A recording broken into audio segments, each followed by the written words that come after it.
Welcome, everyone. You're watching Girl Talk. I'm your host, Anna Karina, and today's segment features some very special guests, including Boston College senior Katie Tedesco, who will be joining us later for an exclusive on running the recent Nike Women's Half Marathon in DC. But before we get to that, I'd like to introduce our fabulous co-host who will be joining me today on covering some very controversial topics. First, we have psychology BA major and nap enthusiast Emily Lewis. Hi, thanks Anna, because I love my bed. You do love sleeping I do a lot. love my bed. You do. I do.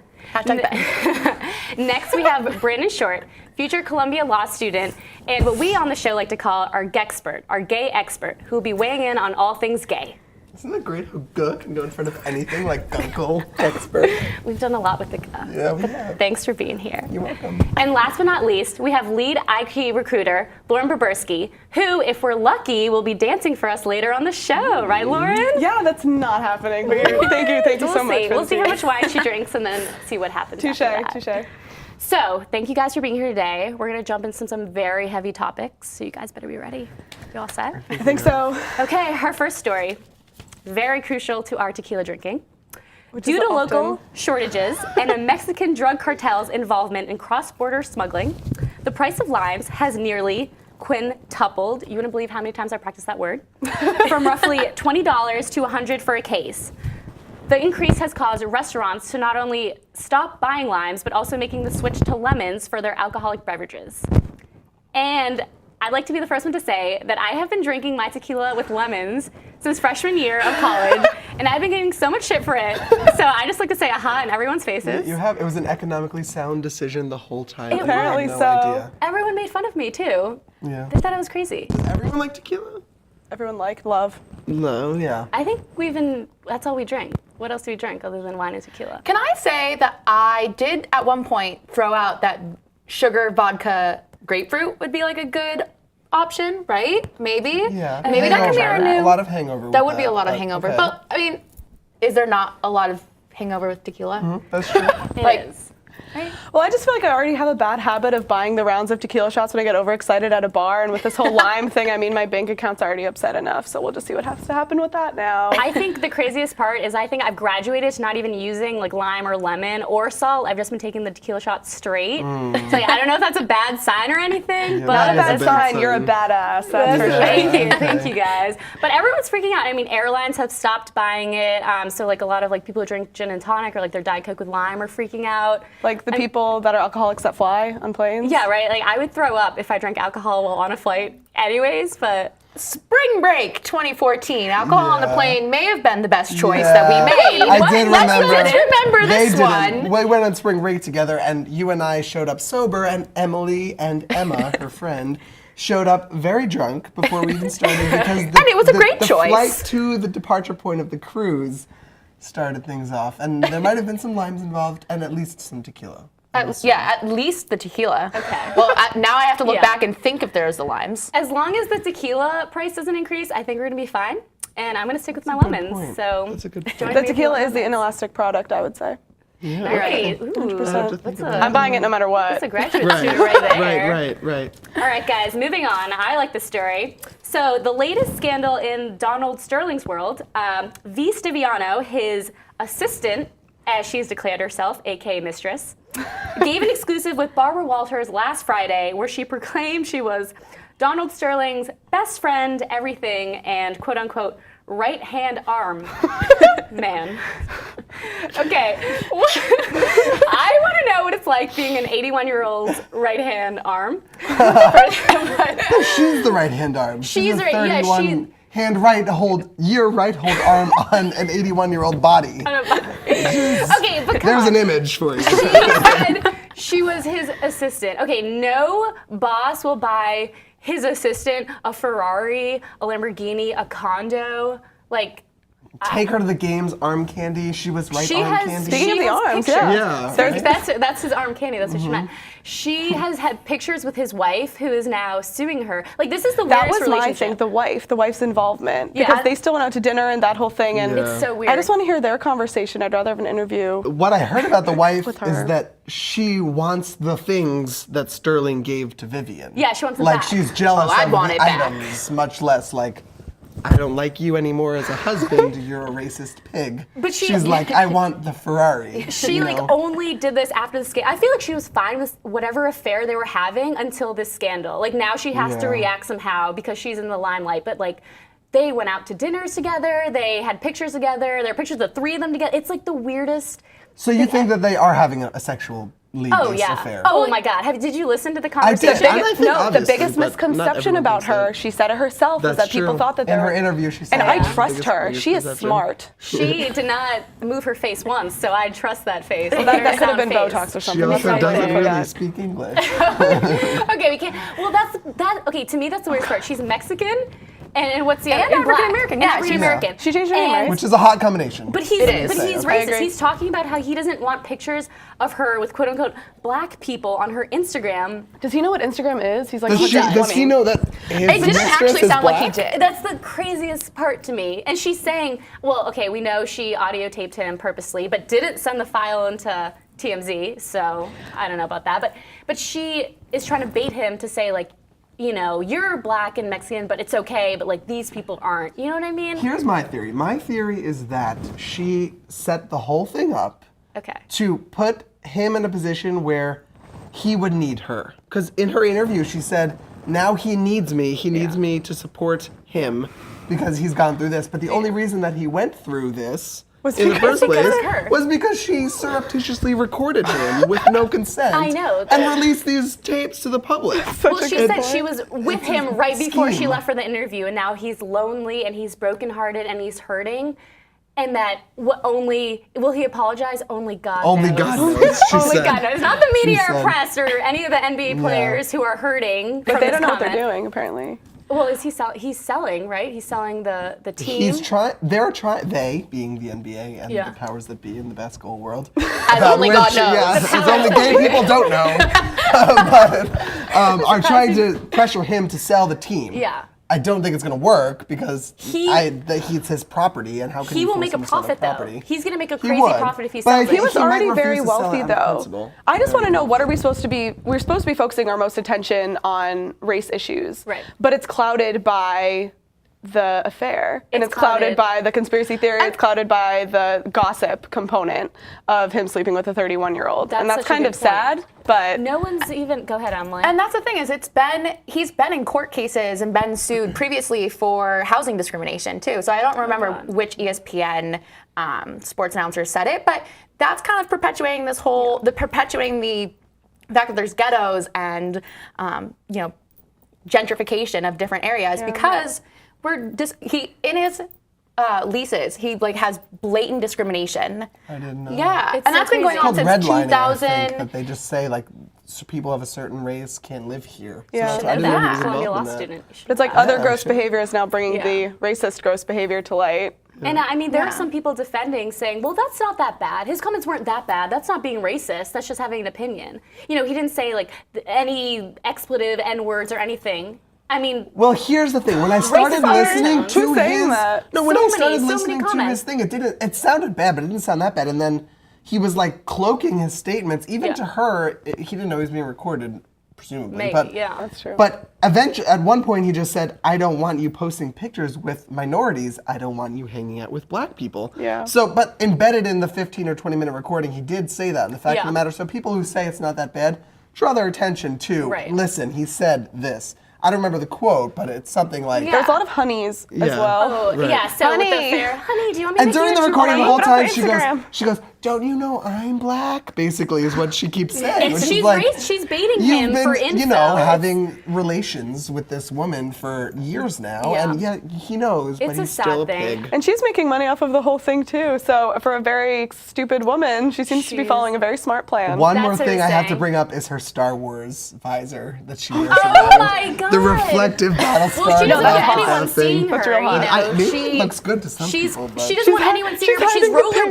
rollerblading with Yeah. her visor on in front of paparazzi. Right, she but to rollerblades. keep from anyone and seeing she her. expressed interest in running for the president of this beautiful country at home, which was nice, from behind the visor. But it's funny because she's hiding her pain because of the visor.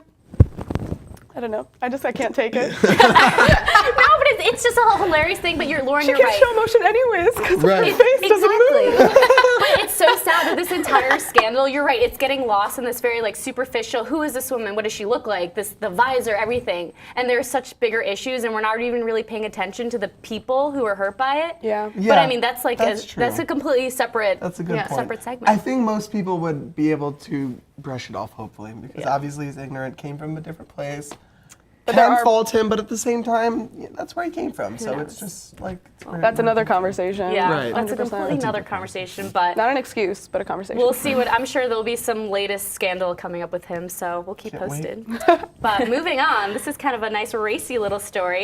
So sex therapist Dr. Laura Berman recently went on Fox News and gave a very interesting statistic that 70 to 90% of women have at some point in their life faked an orgasm, which she calls the mercy fake. Mercy meaning that women will do it when she feels like a man is trying too hard or is worried that she's taking too long. And I'm just throwing this one in. Only 30% of women, she claims, can reach orgasm, and it takes an average of 20 minutes versus an average of 7 minutes for men. So very interesting. I was really kind of, the mercy fake kind of got to me, and I think that's a kind of like a little bigger issue of the fact that women have kind of this need, this like a little implicit need to kind of please men. And what I related it to is when a man's not funny and you laugh at his jokes to make him feel better because you feel bad that he's not funny. Yeah. Okay, just an interesting parallel. No, I there can are see many that. men that are not funny. It happens a lot. And women. But I think it's Touche. transmitting in the sexual world to the non-sexual world, and we really kind of never see the correlation. But that's just me. I just find so many women who are like, well, he's not that tall, but I'm going to say he's tall, or he's not that big, and I'm going to tell him he's big, or that doesn't feel good, but I'm going to tell him he's feel good. You know, what do you guys There's a think about dishonesty layer that bothered me about it 100%. Because if you don't have the conversation, is it because, why are you avoiding it? Is it because you can't have that conversation? Well, what's the conversation in that case? You're not getting me to where I need to be? Yeah. Is that what That's- you But mean? not all women get there anyways. I mean, if only 30%. 30%. But is that the women's men. issue or the men's issue for not being able to accept that that's a situation for most women? That's the thing. Sometimes Yeah. it's if she can't be honest in the bedroom for, you know, reasons of they've just met, or, you know, she's interested in things that he hasn't even thought about and she's worried, it might be embarrassing. Is it really her body or just the fact that there's some lack of connection there? You're But also screwing yourself over because Then you- he's not going to change what he's doing Exactly. if he thinks he's doing it right. I mean, so. he's not Mel Is Gibson. it that hard to get a girl off? Our expert Our here. expert. Okay, I think so. I think in my personal experience, it's just Oh, personally. no, it is true. I need some sort of connection with. I need to be able to talk to them. I can't just jump in with Yeah. someone and it's just No, going to happen. no. And it's going to be fireworks. It's really kind of a more, you know, let's talk this through kind of thing. Like, let's take it This step is by a step. big decision that Yeah, we're making well, it's true, but together 20 to do minutes, this that's right now. roughly okay. Yeah, that's like a good I have time. a very totally radically different experience with this Yeah. whole orgasm issue that if I could just take a couple seconds and explain. I would love what's I the would- point? I Okay, would I'm- love- The I'm first thing, the interested. precursor before any touching even happens with the visual aspect, you said make him feel bigger than he is. But if in a homosexual relationship, there's immediately a competitive element in it. It's That's like very interesting. you Really? see it and it's like you will never forget if you're bigger or small. You might forget their eye color, their birthday, but you will never forget if you're bigger or smaller. Yeah. You know. Yeah. Than an ex. You won't forget Well, you it. still And text your it exes changed- I do. comparing, Yeah. so I mean, That's not I still untrue. read the conversation. Okay. So before anything even happens, there's that element. Okay. Another element is there's no faking it. Yeah. Neither of us can fake We were talking. anything, I mean, that's the right? other That's- thing. Men, it's so obvious. It either happens or it doesn't, and it's Yeah. obvious to everyone.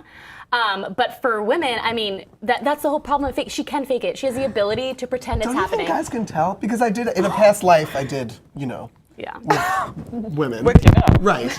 And it's been almost that half a dirty decade word. at this point, but I feel like I could tell if she was really having fun or if she wasn't having fun. I feel like that sounds like what a lot of men would say Yeah. that are still doing it with women. I think that's the And you don't lasting think they really point know. right there. You don't. You never know. I agree with that statement. I think that's where we're going to lead. I think men on, and we'll probably bring a man on to talk about this sometime, you know, a straight man, okay, a straight man, to debate this because it's such a hot topic. But I mean, as a woman's opinion, I think, yeah, they'll never know. I think they think it's real, and I would they're want to not worth know if a man exploring. wants to know if the woman is faking it or not. Yeah. Ignorance That's a is good point. bliss, Right, ignorance or is bliss. Yeah. That's a that good whole point. thing. Yeah. It's like, that'd be okay, I an did my interesting work. perspective. I'm done. You did you And, guys she, did your she faked it or research. she did it. So whatever. Right. All right, guys, thank you. That's some great discussion. We'll be right back with a quick break with our special guest, Katie Tedesco. Stay tuned. Developed by the highest scientific minds, constructed of the most advanced materials, with cutting-edge weaponry, built for one purpose. PRFX 12,000 is bred for war. Search, destroy, apprehend, disarm, clean, wait. What? My name is Rocco. When the funding dried up, I got sold at auction. Now I'm a servant. It's not so bad. This is my human, Marissa. I got stress enough the damage to my... Sometimes it's hard to be a robot. And where have you been? And then you get all miserly. Miserly? Miserly? She has other humans too. We're doing a report on Batman? God, look, there's a lady with a said unicorn on her back. Unicorn! They are hard to figure out. Be honest with me. Are you just two little people inside a giant robot costume? So if he's a bit weird.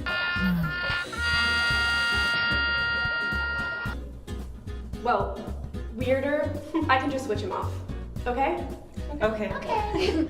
Consider me surprised. But somehow, we manage. Watch Marissa and Rocco. A new show from Dogtoon Media.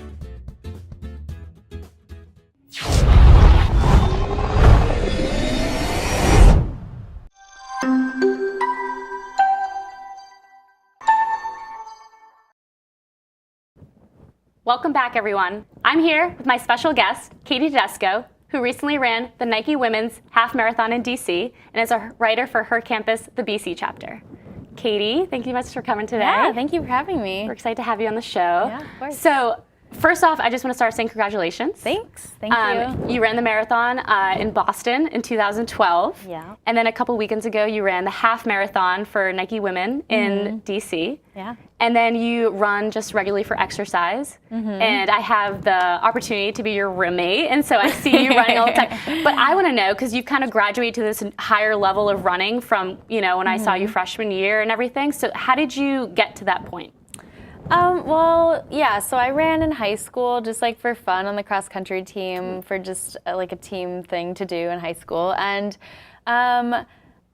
I decided to like do the marathon sophomore year. I think the real reason that I started being really interested in like running long distances and signing up for races is that like at school and in my life, I'm just like constantly challenging myself academically, but that kind of gets annoying, and I really like wanted to challenge myself physically, kind of switch it up and like work towards a goal that I have a little bit more control over than like if I get an A on my paper or something. Okay. So it's really fun, and I love running with other people. So like going on runs, talking, it's like a great way to get exercise and like form a bond with someone. So Definitely. it's really fun. I kind of like that you said it's like an outlet for you to kind of have control over, because at school things get so hectic. Yeah. So kind of speaking about that control aspect, when you were preparing for the half marathon, what was your running routine like? And like, did you change your diet? Were you trying new things? Or did it just, you stuck to everything normally because you are a runner, usually? It didn't change as much as it did when I trained for the marathon, but the great thing about Nike is that they have like an app that told me everything to do. So I pretty much like got the app, like followed their instructions, I ran initially 4 days a week, then five or 6 days a week, taking 1 day to cross train and 1 day for rest.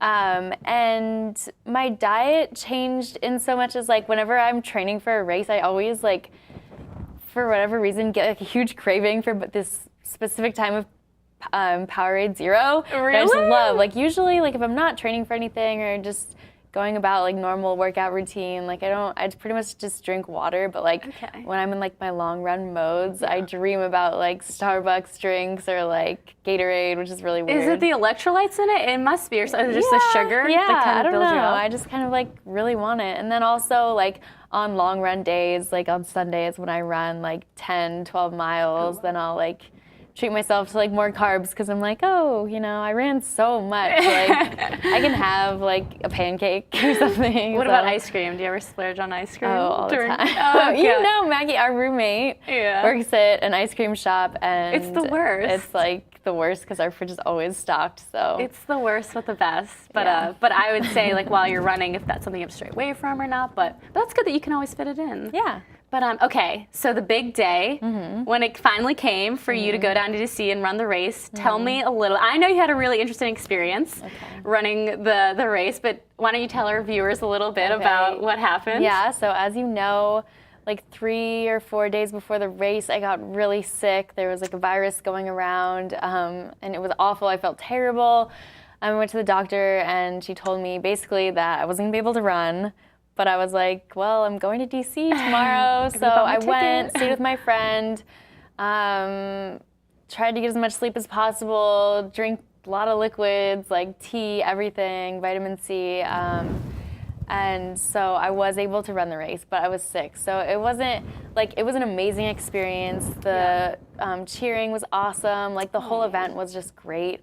It was run really well and like such a fun experience, but it was a bit of a bummer that I was sick and it just took me a little bit longer than I wanted to. But the good thing is, like, I'll sign up for another one and improve my time. Well, so. I can't believe. I mean, that's such a tribulation that you got over, and you ran that race even you're sick. I feel like I can't even go run 3 miles at the gym if I'm like kind of tired. You know what I mean? Yeah. So just congratulations for doing that. Thanks. That's yeah, awesome. That was fun. Okay. We're going to switch topics a little bit, Okay. but still related. You're a writer for the BC chapter for Campus, and I read all of your articles, so I can attest to what a great writer you are. So just tell me a little bit about what it's like writing for Her Campus, like where you find your stories, that kind of inspiration. Where does that come from? I love writing for Her Campus. It's probably one of my favorite things that I'll look back on from my BC experience. But pretty much where I think of my articles, just like talking to my friends, like hearing what people say on campus, like what's going on, and like I really like doing like fashion ones because I'll be like online shopping and I'll be like, I'm gonna write an article about this and procrastinate, but actually be doing something productive by researching for an article. That's so true, yeah. But yeah, just like whatever, and like when I travel, like when I went to DC, I was looking around, like what's going on, like what's new, and I was in New York and just kind of observing like the new trends and stuff like that. It's kind of fun. It's like an outlet for like fun writing instead of academic writing, which I hate doing. So Definitely. And in addition to writing, I know you guys put on tons of events, throughout the year.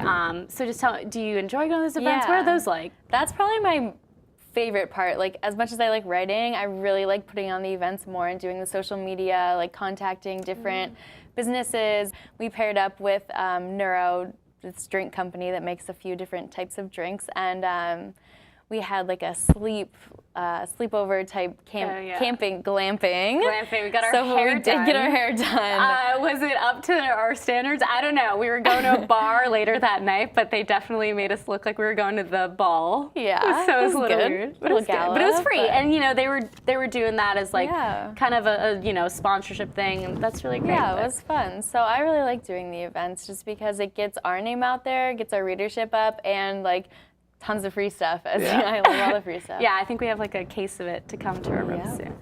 What would you say is the best advice, of the girl world that you've learned from Her Campus, whether it be some article you've written or you've read or like something you've learned about the events, like just what's the best advice that you kind of, hold back to yourself? I think from being involved in Her Campus and meeting every week with a bunch of different girls that I didn't know at all before being in it, and then also reading all the articles on campus, it really just kind of like lets you know, and me and like all girls on BC, that you're not alone and everyone's kind of going through the same things, which is crazy because sometimes I feel like outside of your friend group you think everyone's not like you and you're just like, you don't want to talk about anything, but then you read the articles and you go to the meetings and hear what people are saying and you're like, oh, we're like all in this together and all going through the same things. And so it's like a good support group, like not just Her Campus BC, but like all BC women in general. Like we're all there for each other. So No, definitely. I definitely Yeah. agree with that. And I mean, I love reading the articles, no matter who's Yeah. written it. It's just always a great thing to read. And I love reading the 21 best things to do, 21, they're fun. So that's kind of, you're right. That's a nice support system that you wouldn't really see otherwise. So Yeah. thank you guys for writing those articles that we I keep know reading. I'm gonna miss reading them. It's know. over. I'm sure you'll We'll probably still read them. Yeah, even we'll still read them. We post-grad. won't be in college, but we'll still read Yeah. them, crying in our Right. beds. Well, Katie, thank you so much for talking with us today. Yeah, thanks I for mean, having me. This was It's been fun. so great to hear of your accomplishments, and I know we can expect even greater things from you in the future. I'm sure of it. So you. hopefully you'll be doing some writing still, and we can all read it and enjoy. Maybe. So everyone, that's all the time we have for today. Thank you for watching Girl Talk. I'm your host, Anna Karina, and hopefully we'll see you again.